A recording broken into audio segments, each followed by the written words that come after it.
So hello WBJ 2025 aspirants, দেখো সেটা counselling এর পর রাউন্ড 1 হোক বা রাউন্ড 2 হোক বা মপ আপ রাউন্ড হোক, মানে যে কোনো রাউন্ডে কাউন্সিলিং যে প্রসেস আছে তার অ্যাকর্ডিং ফিজিক্যাল ভেরিফিকেশন করাতে যেতে হয় যখন তোমার একটা কলেজ অ্যালটমেন্ট হয়। সাপোজ টেকনোম্যান সল্টলেক হলো, সাপোজ নেতাজি সুভাষ হলো, সাপোজ আসানসোল ইঞ্জিনিয়ারিং হলো, সাপোজ এওটি হলো, তো যে কলেজই হোক না কেন সেখানে তুমি অ্যাডমিশন নিতে চাও বা না চাও, তারপর আপগ্রেড করাতে চাও, তোমাকে কিন্তু ফিজিক্যাল ভেরিফিকেশন মাস্ট করাতেই যেতে হবে। এবার এখানে একটা গুরুত্বপূর্ণ কথা তোমাদের আগে থেকে আমি বলে দিতে চাই, এই রিলেটেড ব্যাপার ইউটিউবে তোমাদের কেউ বলবে না আগে থেকে। তার রিজন হচ্ছে যে তোমরা যদি ভয় না খেয়ে থাকো তাহলে তো তাদের কাউন্সিলিং গাইডেন্স কিনবে না তোমরা। বাট আমি চেষ্টা করি যে আগের থেকে যতটা সম্ভব তোমাদের নলেজ দিয়ে রাখার, যাতে তোমরা যদি টাকা দিয়ে নাও কিনতে পারো, নিজের থেকেও অ্যাটলিস্ট যাতে কাউন্সিলিংটা করতে পারো। দেখো ফার্স্ট অফ অল হচ্ছে যে কাউন্সিলিং এর যে প্রসেস আছে তার অ্যাকর্ডিং ফিজিক্যাল ভেরিফিকেশনে 5 দিন সময় দেওয়া হয়। মানে ধরো বলা হলো যে 10 তারিখ থেকে 15 তারিখ অব্দি। এবার 10 তারিখ বিকেল 4টাতে তোমার সিট অ্যালটমেন্ট হলো রাউন্ড 1 এর, তাহলে তোমার কাছে থাকছে, মানে 10 তারিখ তো গেল ধরে নাও, তাহলে 11 থাকছে, 12 থাকছে, 13 থাকছে, 14 থাকছে, 15 থাকছে।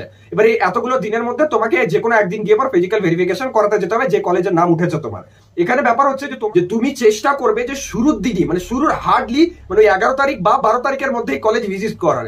এর রিজন কি? এর রিজন হচ্ছে যে অনেক টাইম দেখা যায় না যে ডকুমেন্টস গুলো নিয়ে যাচ্ছ তুমি, ধরো না ওই কলেজটা তুমি অ্যাডমিশন নেবে, ওটা তোমার ডিজায়ার্ড কলেজ, তুমি হেরিটেজ চেয়েছিলে, হেরিটেজ তুমি পেয়ে গেছো, তুমি হেরিটেজের পর টেকনো রেখেছিলে, টেকনোতে যেতে ইন্টারেস্টেড নাও, তো হেরিটেজে যখন পেয়ে গেছো অ্যাডমিশন নিতে চাইছো, এবার ধরো 11 তারিখ তুমি গেলে, সেখানে দেখা গেল যে কিছু ডকুমেন্টস এরকম আছে যেখানে হয়তো কলেজ ওটা অ্যাকসেপ্ট করছে না বা হয়তো প্রবলেম ক্রিয়েট করছে, তাহলে অ্যাটলিস্ট তোমার কাছে যেন টাইম থাকে ব্যাপারগুলোকে রেকটিফাই করানোর। তো বেটার সাজেশন উড বি কি অ্যাজ সুন অ্যাজ পসিবল, মানে ওই 11 বা 12 তারিখের মধ্যে কলেজ ভিজিট করো তুমি।